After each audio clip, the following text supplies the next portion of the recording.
اخوان، السلام عليكم ومرحبا بكم معنا في فيديو جديد. اليوم غادي نشوفوا الاعلام العربي كيفاش تعلق على المشاركه ديال المنتخب المغربي في كاس افريقيا الشان القادمه ان شاء الله من بعد انسحاب ديال الجزائر، تونس وليبيا وحتى مصر. ونشوفوا كيفاش الاعلام العربي تيشوف شنو الفائده من هذه المشاركه وشنو غادي يستافد المنتخب المغربي، وعلاش المنتخبات العربيه الاخرى حتى واحد ما كلشي انسحب من هذه المشاركه هذه. الاخوان، ما نطولش عليكم، مشيو شوفوا الفيديو ونتلاقوا في الاخر. والى عجبكم الفيديو ما تنساوناش من شي جيم اشتركوا معنا في القناه وفعلوا الجرس باش يوصلكم الجديد ديالنا دائما. اذا نتلاقوا في الاخر الفيديو. قالك لماذا في شهر فبراير؟ لكن في اشكال اكبر، والاتحاد الافريقي اللي اعلن عن البطوله تقريبا قبل شهرين في شهر 9 اعلن عن البطوله، وبطوله بعد يقول لك بعد 4 اشهر ستكون بطوله في افريقيا. الحقيقه ايضا هذا قرار يسال عليه الاتحاد الافريقي، وتعودنا بالقرارات الاعتباطيه والعشوائيه للاتحاد الافريقي، ولكن ليس بهذه الطريقه. الان وصلنا الحقيقه انه نعلن على بطوله قبل 4 اشهر و3 اشهر في الاتحاد الافريقي لكره القدم. نرحب بكابتن طارق سالم مباشرة من تونس. كابتن طارق، أهلا وسهلا. وسأبقى في هذا الموضوع لأنه طارق ممكن من يتحمل المسؤولية الأولى قبل تونس ومصر والجزائر وليبيا، من يتحمل المسؤولية الأولى هو الاتحاد الإفريقي لكرة القدم. أنك تعطي بطولة في شهر 9 بعد ما ضبطت الرزنامة، بعد ما الناس فهمت نفسها، يعني الحقيقة أمر صعب صعب صعب جدا.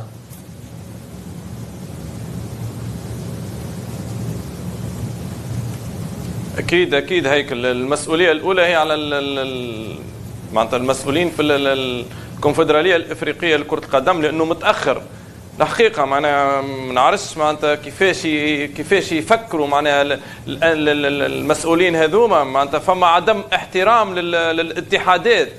ماهوش معقول معناها تعطي معناتها بعد ما صارت الرزنامه نتاع الاتحادات الكل معناها عملت الرزنامه نتاعها. يمكن الاتحاد الليبي الوحيد لانه بطولته متاخره، ولكن بالنسبه للمغرب والجزائر وتونس ومصر رزنامه مضغوطه بطبيعتها، وزيد ما تخليش معناتها الوقت للناس باش تخمم وتفكر.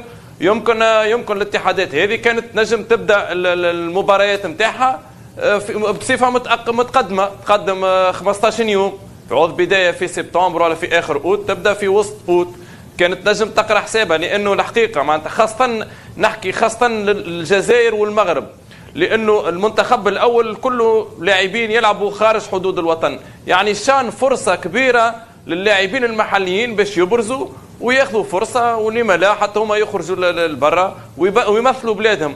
لكن بالنسبه لتونس بصفه اقل، لانه المنتخب الاول فيه لاعبين زاد محليين، ولكن كما قلت لك معناتها المغرب والجزائر يمكن اكثر متضررين المحليين نتاعهم. ولكن كما قلت فما بعض معناتها التقصير من الاتحادات، صحيح فما بعض التقصير، ولكن التقصير الكبير وعدم الاحترام نعتقد هو من الكونفدراليه الافريقيه، المسؤولين على الكونفدراليه الافريقيه.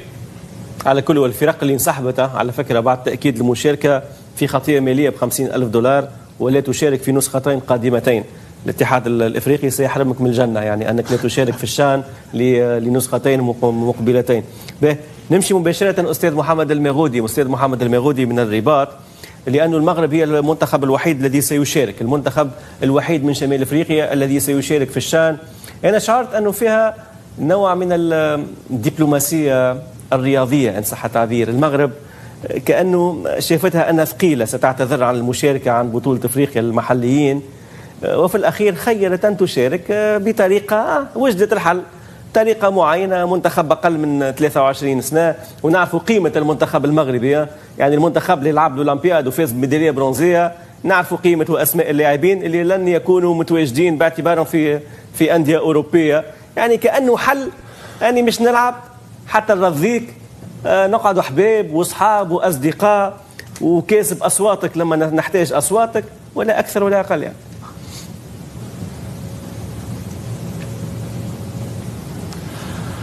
أنا أعتقد عزيزي هيكل أن فيها عدة اعتبارات. أنا أتفق مع العزيز حليش ومع عزيز طارق، لأن حينما قالوا بأن هناك استفادة على الأقل للاعب البطولة الوطنية، لأن بالنسبة إلي المستوى المتدني للبطولة الوطنية الآن لا مكان لأي لاعب من البطولة الوطنية في أي منتخب من المنتخبات الوطنية، لأن خاصة وأن هناك فائض من اللاعبين في المهجر لو على مستوى المنتخب الأول أو الثاني أو إلى غير ذلك. هذه نقطة أولى، وبالتالي هذه فرصة أمام هؤلاء اللاعبين. أعتقد أن رئيس الجامعة الملكية المغربية لكرة القدم أخذ بعض الاعتبارات. الاعتبار الأول صحيح أننا متواجدين في الاتحاد الإفريقي، ويمكن أن نقول أن تمثيليتنا داخل الاتحاد الإفريقي ليست عادية، وبالتالي يجب أن نزكي هذا الاتحاد الإفريقي الضعيف. رقم 2 أننا هناك ربح رياضي وربح سياسي وربح دبلوماسي وتسويقي إلى غير ذلك، خاصة وأن المغرب سيحتضن كأس إفريقيا وسيحتضن كأس العالم، وبالتالي أنه لابد من هذه التمثيلية. النقطة الرابعة أو النقطة الثالثة في الربح، وأعتقد أن هذه كانت نقطة تسجل أيضا للجامعة الملكية المغربية لكرة القدم، هي أن في تلك المدة الزمنية التي ستتوقف فيها البطولة الوطنية سيفتح المجال أمام ما يسمى بدوري التميز، وهو دوري للفئات أو للاعبين الأقل عمرا للمشاركة في هذه البطولة. وبالتالي أن هذه البطولة بطولة التميز ستكون أمام 40 يوما للمنافسة، وبالتالي على الأقل هذه المنافسة ستجد الوقت الكافي للمشاركة. النقطة الرابعة أيضا التي فيها ربح هو أن هذا المنتخب أعطيناه للإطار الوطني طارق السكيتيوي، وطارق السكيتيوي هو أيضا سيشرف على هذه الفئة من اللاعبين المميزين والذين ليس لهم المكانة داخل فرقهم الكبرى، أيضا سيشاركون في هذه المنافسة. وأعتقد أن في ختام الأمر أن حينما ننتقد الاتحاد الإفريقي وكأننا أمام اتحاد قوي، هو أمام اتحاد ضعيف، وبالتالي أن كل الاتحادات المحلية تبحث عن ربحها داخل هذه المشاركة. واضح. نمشي للناحية الفنية مع ربيع، لأنه لماذا وضعت الشان وضعت حتى يستفيد منها المنتخب الأول، حتى ممكن نكتشف بعض الأسماء المحلية اللي بإمكانها تدعيم المنتخب الأول. الآن ربيع بهذا الفريق الذي سيذهب به طارق السكيتيوي، الذي هو حتى فريق لا يجد إمكانية أن يلعب في الدوري المغربي الممتاز وليس في المنتخب المغربي الأول، ما الجدوى من هذه المشاركة؟ ما الجدوى الفنية بالأساس؟ هل تعرف هؤلاء اللاعبين المنادات عليهم؟ والله انا والدليل اني سمعت بهم اول مره. معناه فريق التميز حكمت عليهم، يعني حكمت عليهم بالعمر. اين يتواجدون هم؟ لا ما يتواجدون مع الفرق، يلعبون مع الفريق الاول في كل الفرق المغربيه. ثم استدل بنقطه ثانيه، يلعبوا في المنتخب الاولمبي، مشاو الالعاب الاولمبيه. في البعض يلعب في المنتخب الاولمبي، النقاش مثلا كان مع المنتخب الاولمبي. هناك بعض اللاعبين الجيدين نسبة مئوية كم فرصتهم انهم يلعبوا في المنتخب الاول مثلا؟ انت دابا كثرت عليها من الاسئله، لانه ممكن احرجتك بالسؤال. حكمت على منتخب المغرب من خلال السن وليس من خلال الاسماء. ليش اعطيني نسبة مئوية للتواجد في المنتخب الاول كم تقريبا؟ تتكلم على اللاعبين الاساسيين. نسبة التواجد في المنتخب الأول، التواجد في المنتخب الأول إن شاء الله يكون رقمه أي منتخب أول تتكلم؟ المنتخب الأول طبعا. ما نتكلم في المستقبل. في المستقبل المستقبل الذين شاركوا والذين لعبوا والذين فازوا باللقب كانت نسبة المشاركة أقل، لكن أنا نجاوبك على السؤال بحكم أنك ممكن لا تعرف أسماء اللاعبين المنتخب المغربي، ممكن قللت من تمثيلية هذا المنتخب من خلال الشان. ثم أذكرك في نقطة مهمة، من هو المنتخب الذي شارك في الشان الأخيرة بالجزائر؟ ما الذي فاز باللقب؟ السنغال. كم عمرهم كان؟ صحيح كان تقريبا منتخب صغير، منتخب أولمبي. مالك مباي يلعب في جينيراسيون فوت الحين يتواجد في ميتس. باب ديالو كان في جينيراسيون فوت عمره 20 سنه يتواجد في ميتس. لامين كامارا في جينيراسيون فوت اليوم يلعب في موناكو في دوري الابطال، واعتقد انت تذكرته بعد خسارته مع برشلونه والاداء المميز الذي قدمه. صحيح. وبالتالي اعتقد بانه كذلك يجب اخذ الاعتبار حتى ليل عنده اسماء كبيره. لكن بالنسبه لنا احنا اليوم نركز على لاعبي فريق السنغال، منتخب السنغال، ولامين كامارا خاصه على مستوى وسط الميدان. ثم بالنسبه لي انا شخصيا لما نشوف الاسماء المشاركه واسماء محترمه قادره على ان تكون في المستقبل احد يعني اللاعبين الجيدين اللي ممكن ليس فقط تمثيل المنتخب، لكن نتكلم على الاستفاده على المستوى الشخصي وعلى المستوى الفريق. هناك اللاعب الزحزوح، ايتور خان، جغلال، لاعبين فريق الجيش الملكي المتميزين، العراصي في الرجاء، نسيم الشاذلي، محمد المفيد في فريق الوداد البيضاوي.